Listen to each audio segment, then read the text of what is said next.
আসন্ন জাতীয় সংসদ নির্বাচন আয়োজনে কিছু গুরুত্বপূর্ণ বিষয়ে বারবার সিদ্ধান্ত বদল করছে নির্বাচন কমিশন।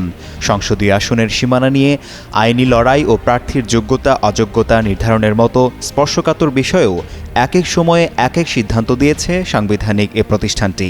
এবার সীমানা নির্ধারণে আইনি জটিলতা থাকায় পাবনা 1 ও পাবনা 2 আসনের নির্বাচন আপাতত স্থগিত করার সিদ্ধান্ত দিয়েছে ইসি।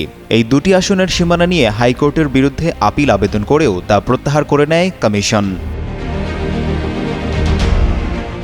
আপিল বিভাগের আদেশের পর এ সিদ্ধান্ত নেওয়া হয়েছে বলে জানিয়েছে নির্বাচন কমিশন। শুক্রবার সকালে ইসির সিনিয়র সচিব আখতার আহমেদ গণমাধ্যমকে বলেন, শাহ সিমেন্ট, তুমি আমি মিলে বাংলাদেশ নির্মাণে নাম্বার 1। মহামান্য আদালত আমাদের বলেছেন আমরা যেন পাবনা 1 ও 2 আসনের ভোটের কোনো কার্যক্রম না করি, সেজন্য এই 2 আসনে ভোটের কার্যক্রম আপাতত বন্ধ করা হয়েছে।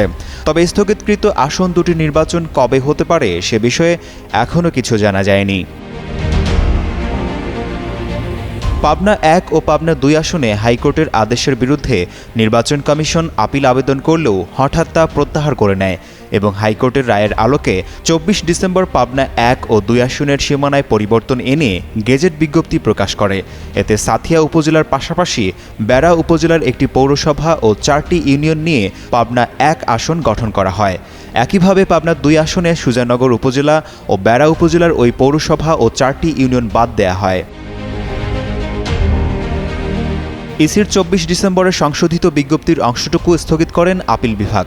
এই স্থগিতাদেশ থাকবে লিভ টু আপিল দায়ের করা পর্যন্ত বলে রায় দেন। এর ফলে নির্বাচন কমিশন ওই দুটি আসনের সীমানায় যে পরিবর্তন এনেছিল তা বহাল হয়। ওই রায়ের অনুলিপি নির্বাচন কমিশনে পৌঁছানোর পরিপ্রেক্ষিতে এই দুটি আসনের নির্বাচন আপাতত স্থগিত করার সিদ্ধান্ত নেওয়া হয়। আশিকুর রহমান, যুগান্তর নিউজ।